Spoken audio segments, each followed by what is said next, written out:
आप लोग सहयोग करेंगे तो मैं आगे बढ़ना चाहूँगी। और कहा गया है कि पीछे मुड़ के देखने से कोई फ़ायदा है नहीं, इसलिए मैं पीछे देखना भी नहीं चाहती हूँ, आगे बढ़ना चाहती हूँ और आप लोग का सहयोग पूरा चाहिए हमें।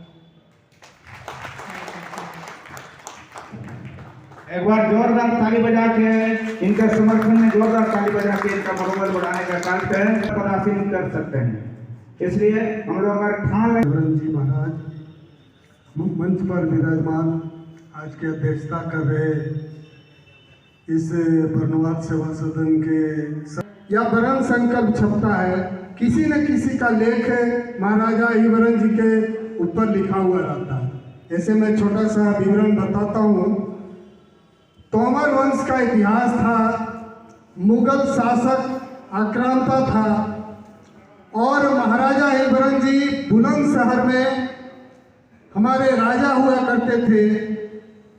जब पूरे उत्तर उस रूप में हम महाराजा हिवरन जी का ये तस्वीर पूरे भारतवर्ष में समाज में रखने का प्रयास किया है, क्योंकि महापुरुष थे और महापुरुष एक योद्धा थे और इनका तस्वीर कैसा होना चाहिए ये हमारे इतिहास बरनवाल समाज के इतिहासकारों ने इसको गढ़ा।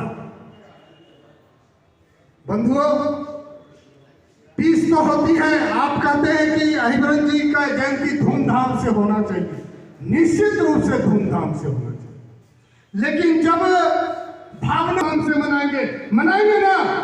हाँ। बोलिए महाराजा हिवरन जी की जय, बोलिए महाराजा हिवरन जी की जय। चलिए रविंद्र बरनवाल जी और राजनीतिक क्षेत्र की रखने वाले श्रीमान अशोक बरनवाल जी, बरनवाल सेवा समिति के अध्यक्ष और मंच पर विराजित समाज को किसी न किसी रूप में मार्ग। निश्चित रूप से हम आज भी बिहार प्रदेश के पदाधिकारी हैं, महासभा के कार्यकारिणी के सदस्य हैं और हम सुधांशु जी बता दें, मैं सभी लोगों से कहना चाहता हूं, हम किसी भी स्थानीय समिति में कभी कोई इंटरफेयर नहीं करते। जो भी कमेटी यहाँ चलती है हम लोग उसको समर्थन करने का काम करते हैं, न कि हम लोग कभी कोई बात विवाद कोई इंटरफेयर करने का काम करते हैं। मैं अपने पार्टी में भी यही याद है, हम आज पार्टी के बिहार के संयोजक हैं, केंद्रीय समिति के सदस्य हैं, लेकिन हम पार्टी में भी आज देवघर जिला में हम लोग का कोई इंटरफेरेंस नहीं है। निश्चित रूप से सांस्कृतिक कार्यक्रम नहीं होगा, कोई बात नहीं, आदमी तो कम से कम जमा होकर बढ़िया से पुष्पांजलि तो अर्पित कर लिया, बताने की जरूरत नहीं है। अभी सुधांशु जी ने बताया, बहुत सारे लोगों ने बताया कि हम कहाँ के वंशज हैं, कितने वंशज हैं, क्यों वहां से भागे। आज पूरे देश में मैं बता दूं, आज बहुत छोटा सा गांव है टेलवा, वो छोटा गांव मानते हैं उसको, इतना भव्य कार्यक्रम था टेलवा में कि मैं क्या बताऊं, बच्चे से लेकर महिलाएं तक और नौजवान से लेकर बुजुर्ग। यह हमारा कोई पर्सनल कार्यक्रम नहीं है, यह कोई सेवा सदन का कार्यक्रम नहीं है।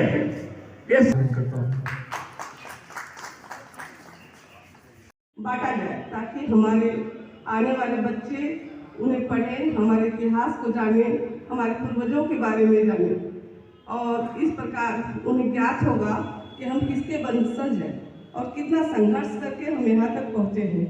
धन्यवाद।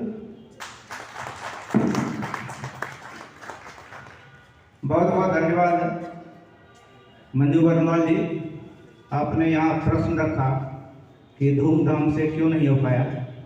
हम लोगों ने प्रयास किया कि इस बार भी हिवरन जयंती धूमधाम से हो, लेकिन प्रयास सफल नहीं हो पाया, उनसे क्या करेंगे। लेकिन आज जो इतनी कम भीड़ है, सेवा सदन के द्वारा बरनवाल समाज के सभी समूहों में सूचना प्रेषित किया गया था। सबकी जिम्मेदारी बनती थी कि अपने आस पड़ोस को, अपने सगे संबंधियों को, अपने सहेलियों को, साथियों को लेकर यहाँ पहुँचे। अगर यह कुर्सी खाली है, सिर्फ सेवा सदन की जिम्मेदारी नहीं है, ये सबों की जिम्मेदारी है। खैर, आगे से हम लोग फिर प्रयास करेंगे कि कार्यक्रम दमदार हो और शानदार हो। अब एक ऐसी मातृशक्ति से हम आप लोगों को परिचय कराना चाहते हैं जो विपरीत परिस्थिति में भी राजनीति में कहिए एक छोटा सा कदम रखना चाहती है। हम सबों का दायित्व है उनका मनोबल बढ़ाने, उनको आगे करने में हम लोग तन मन धन से सपोर्ट करें और वो जिस मकसद से आने वाले नगर निगम के वार्ड पार्षद के चुनाव में आगे आना चाहती है, लड़ना चाहती है। ये वार्ड नंबर 13 में राउत नगर में रहती है और वार्ड नंबर 13 से वार्ड पार्षद का चुनाव लड़ना चाहती है। आप अपने मुखाबिन से कुछ कहना चाहती हैं?